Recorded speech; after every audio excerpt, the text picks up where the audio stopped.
Story शुरू करने से पहले डिस्क्लेमर। दोस्तों, सुपर गॉड सागा की स्टोरीज़ में गॉड वर्ड का किसी रिलीजन से कोई लेना देना नहीं है। ये सिर्फ एक लेवल का नाम है जो इस फिक्शनल वर्ल्ड में यूज़ होता है। और हाँ, इस स्टोरी का कोई भी पार्ट किसी भी रिलीजन या कम्युनिटी को हर्ट करने के लिए नहीं है। सब कुछ फिक्शनल है। और हाँ, स्टोरी में फाइट, खून खराबा, इंटेंस सीन्स और कुछ 18+ मोमेंट्स भी हो सकते हैं जो हर एज ग्रुप के लिए सुटेबल नहीं है। इसलिए बच्चे और अंडर 18 व्यूवर्स अपने पेरेंट्स की परमिशन लेके ही इस स्टोरी को सुने। हाँ तो दोस्तों, स्टोरी शुरू करने से पहले थोड़ी सी बात कर लेते हैं। तो जैसे कि आपको पता है कि अभी फ़िलहाल 1-2 एपिसोड में बहुत ज़्यादा इमोशंस कैप्चर हो रहे हैं स्टोरी में, मगर आगे चल के ये साइंस फिक्शन में जाने वाले हैं। मगर ये मोमेंट्स ज़रूरी हैं दिखाना, इसलिए दिखाए जा रहे हैं। थोड़ा आप सीज़न 2 को बिल्ड होने का टाइम दीजिए 4-5 एपिसोड तक में, कि आगे चल के थोड़ा मल्टीवर्स जॉनरा शुरू होने वाला है। तो देखते रहिए। और हाँ, जो कॉस्मिक वॉरियर के राइटर मिस्टर दीपक हैं, वो अभी एक नई स्टोरी शुरू करने वाले हैं अपने चैनल ऑडियो बुक ओशियन पे। तो आप जाके उनको सपोर्ट करिए, चैनल को सब्सक्राइब करिए। और एक इस नई स्टोरी स्टार्ट होने वाली है जिसका टीज़र ड्रॉप हो चुका है, द अवेकन गॉड नाम से। तो आप जाके उसको देखिए, मैं कम्युनिटी पोस्ट पे भी डाल दूँगा टीज़र को, आप वहीं से क्लिक करके देख सकते हैं, ठीक है ना। और आपको डिस्क्रिप्शन में लिंक मिल जाएगी चैनल की। बाकी चलिए, अब बहुत ज़्यादा बड़ा इंट्रो हो गया है, अब हम शुरू करते हैं। Let's begin. इधर हीलिंग चैम्बर में अभी भी वही अनईजी साइलेंस है। मशीनरी की सॉफ्ट बीप्स, डिम लाइट्स और सबके दिल की धड़कन जैसे ऐसे सुनाई दे रही हो जैसे रूम ही उनके आत्माओं को एको कर रहा हो। और वहीं वीर की आंखें अपने बड़े बेटे क्यांस पर टिकी हुई हैं। उसके अंदर एक अनकही बेचैनी फैल रही है। और फिर वो कहता है, ठीक है चीकू, बताओ क्या हुआ था जब हम चारों कोमा में थे। वीर सवाल करता है। और वहीं ये सुन के क्यांस एक लंबी सांस लेकर अपना दिल मजबूत करता है। उसकी आवाज़ काँप रही है लेकिन फिर भी स्ट्रांग है। और फिर वो कहता है,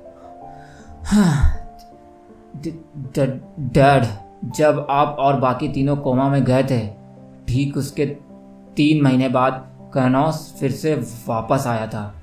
क्यांस कहता है। और फिर जैसे ये शब्द हीलिंग चैम्बर के हवा में गूंजते हैं, मोमेंट एकदम फ्रीज हो जाता है। वीर, आर्यन, देवा, सेराफोन सबकी आंखों में एक ही चीज झलकती है, और वो है डर।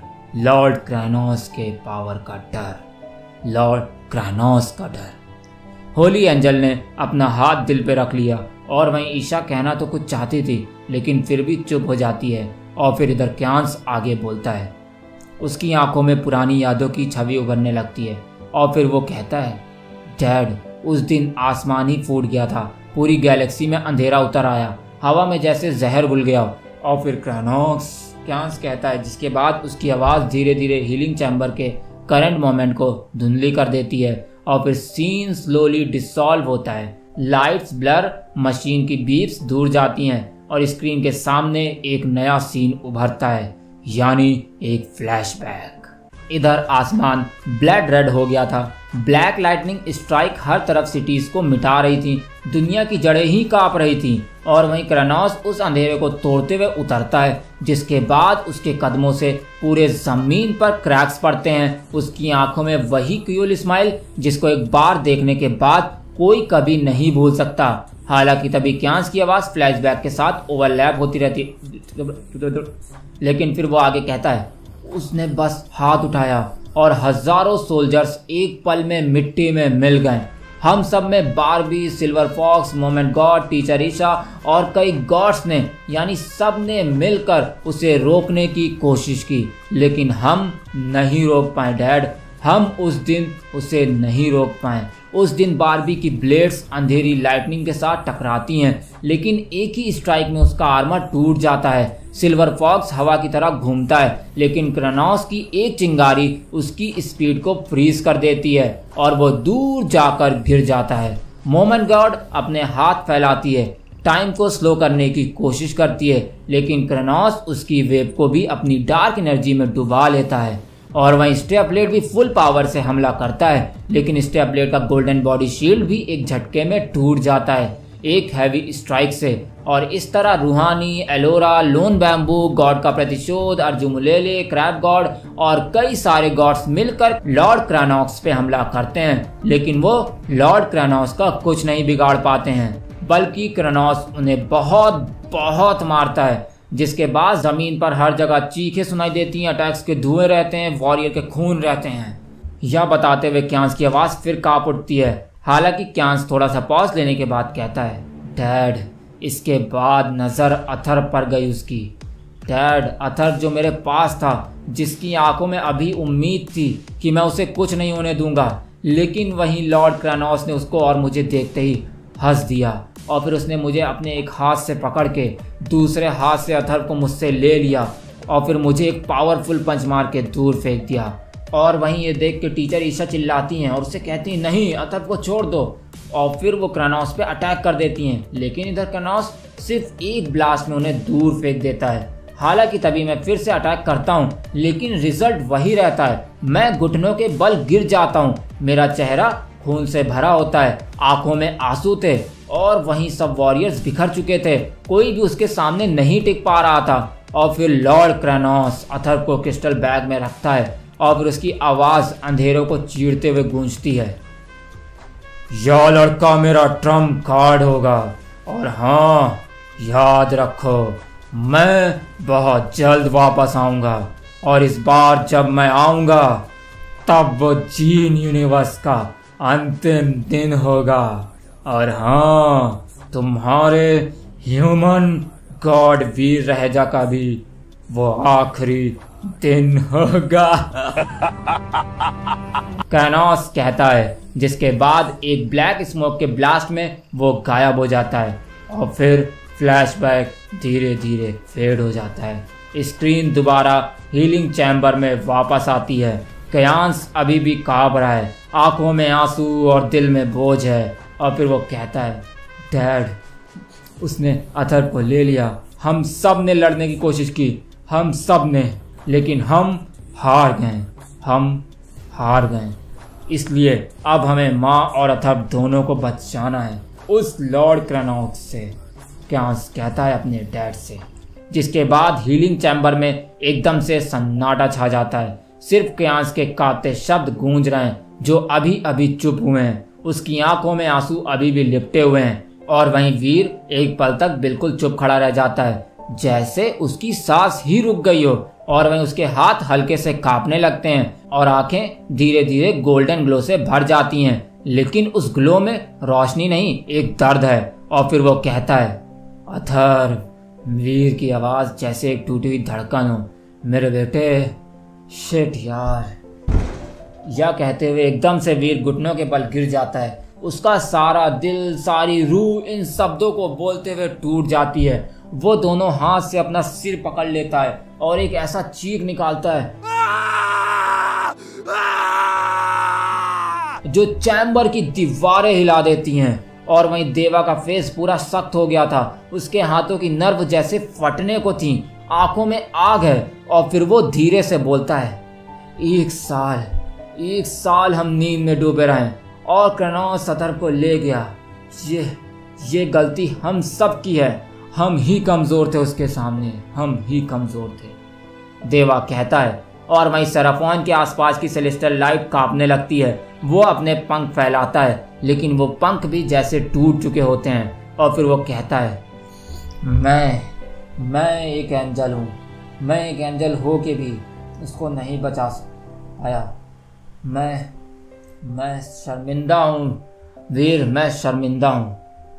एंजल होने की वजह से अथर मेरी भी जिम्मेदारी था, सेराफोन कहता है। और वहीं आर्यन एकदम चुप है, उसका सर नीचे झुका हुआ है, मुंह बंद है, लेकिन उसकी मुट्ठी से खून की बूंदें टपकने लगती हैं, क्योंकि उसने अपने ही नाखून तलवार की तरह अपने हाथ में गुस्से की वजह से गड़ा दिए थे।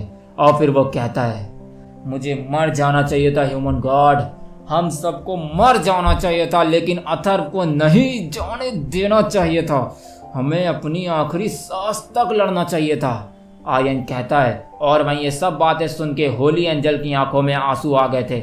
उसके डायमंड गोल्ड आइज में एक ही एहसास गूंजता है, गिल्ट। लेकिन फिर भी वो वीर के पास आती है, उसका कंधा पकड़ती है और फिर एक सॉफ्ट लेकिन डिटरमाइंड आवाज में कहती है, वीर, मैं जानती हूँ ये दर्द असहनीय है, पर याद रखो, गिल्ड को अगर तुम्हारी आंखों में आंसू बनने दिया तो ये दुनिया कभी बचती नहीं। अथर्व को वापस लाने का सिर्फ एक ही तरीका है, और वो तरीका है लड़ना। लड़ना, लड़ते रहो तुम, होली एंजल कहती है। और फिर ईशा भी आगे बढ़ती है। उसका फेस पूरे स्कार्स से भरा हुआ है, यानी चोटों से भरा हुआ है, लेकिन उसकी आंखों में अभी भी एक आग जल रही है। वो वीर के बिल्कुल सामने रुकती है और तेज आवाज में चिल्लाती है, वीर, तू ही तो वो है जिसने जीन यूनिवर्स को लड़ना सिखाया है। तू ही वो है जिसने जीन यूनिवर्स को एक साथ रखा। अब तू ही घुटनों पे गिर गया है। हाँ, तुझसे बेहतर कौन जानता है कि लॉर्ड क्रेनोस को हराने के लिए क्या करना होगा, क्योंकि वीर, सबको पता है तुमसे ज्यादा जीनियस कोई नहीं है।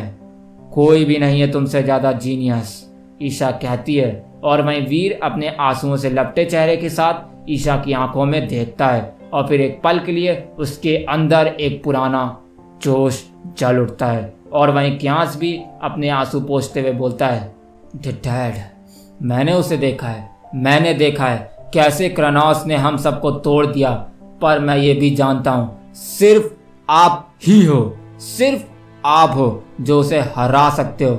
आप ही हम सबकी आखिरी उम्मीद हो, आप ही हमें रास्ता दिखा सकते हो। इसलिए डैड, उठिए और ताकतवर बनिए, क्यांस कहता है अपने डैड से। जिसके बाद चैम्बर की हवा बदलने लगती है।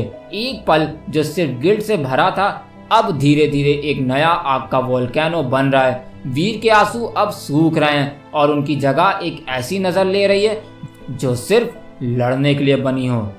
वीर धीरे धीरे खड़ा होता है। उसका आर्मर हल्का सा गोल्डन वाइट ग्लो करने लगता है और उसकी आवाज हैवी होती है। और फिर वो कहता है, अथर्व, मेरे बेटे, मैं तुम्हें वापस लाऊंगा। क्रेनोस ने हमसे जो छीन लिया है, मैं उसे दोबारा छीन कर लाऊंगा।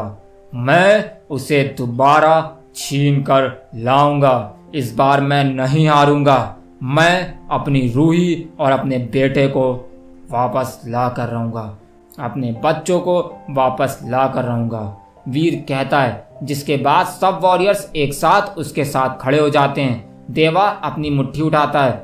आर्यन के चेहरे पे जोश लौट आता है। सेराफोन के पंख दोबारा रोशनी फैलाते हैं। होली एंजल हल्के से मुस्कुराती है, लेकिन उसकी आंखों में डर अभी भी छुपा हुआ है, जैसे वो जानती हो कि आने वाला वक्त अभी भी इन सबको तोड़ने वाला है, जो कि आसान नहीं होने वाला पावरफुल बनने का सफर। हालांकि उस पल में हीलिंग चैम्बर के अंदर पहली बार एक साल के बाद उम्मीद दोबारा पूरी तरीके से जाग चुकी थी। खैर, इधर थोड़ी देर बाद हीलिंग चैम्बर के बड़े स्टील डोर्स धीरे धीरे मैकेनिकल हिस के साथ खुलते हैं। डिम गोल्डन लाइट्स अंदर से बाहर निकलकर अंधेरी हवा में घुल जाती हैं।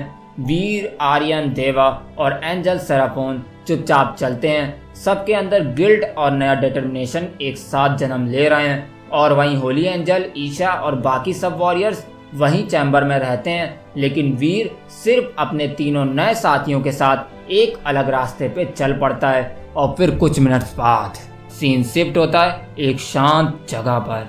इधर ये एक रुइंस है, एक छोटा सा हिल टॉप, जहाँ से टूटी फूटी सिटीज दूर से दिखती हैं। हवा में अभी भी धूल है, लेकिन वहाँ एक शांति का एहसास भी है। जमीन पर बिखरे हुए एंशिएंट स्टोन्स हैं, एक अधूरा स्टैचू जिसपे अभी भी लाइट्स की छवि चमक रही है। चारों वॉरियर्स बैठ जाते हैं। वीर सेंटर में, बाकी तीन उसके सामने एक सेमी सर्कल बनाए हुए। कुछ पल तक सन्नाटा रहता है, सिर्फ हवा की सीटी सुनाई देती है। फिर वीर अपना सर उठाता है, आंखों में एक गहरी उत्सुकता और दिल में अनेक सवाल। उसकी आवाज में वही लीडरशिप का वेट है, लेकिन साथ ही कंफ्यूजन भी है। और फिर वो कहता है तीनों को देखते हुए, दोस्तों, एक बात मुझे समझ नहीं आ रही है। तुम तीनों कौन हो असल में? कहां से आए हो? ये यूनिवर्स का सिस्टम क्या है? और सबसे बड़ा सवाल, ये मल्टीवर्स है क्या? और तुम लोगों को कैसे पता चला कि मैं खतरे में हूँ? वीर सवाल करता है। और वहीं उसके ये शब्द शांत हवा को काटते हैं। और वहीं तीनों वॉरियर्स के चेहरे पर गहरी सोच की लकीरें बन जाती हैं। देवा, आर्यन और सराफोन एक दूसरे को देखते हैं। एक पल के लिए लगता है जैसे वो तीनों सोच रहे हों कि अब वीर को सच बताने का वक्त आ गया है, आ गया है।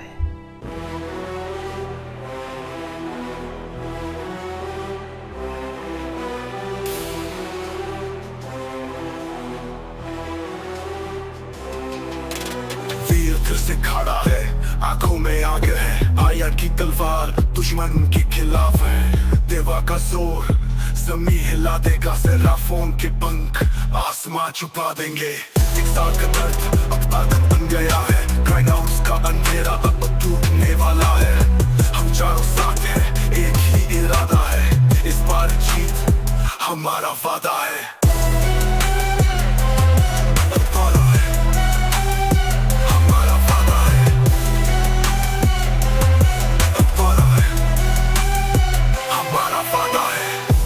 छोड़ के हम वापस आएंगे, अपनी दुनिया अपने लोग बचाएंगे। क्लाइनॉक्स याद वो तेरा आखिरी दिन होगा, जब हम तेरे सामने आएंगे, जब हम तेरे सामने आएंगे।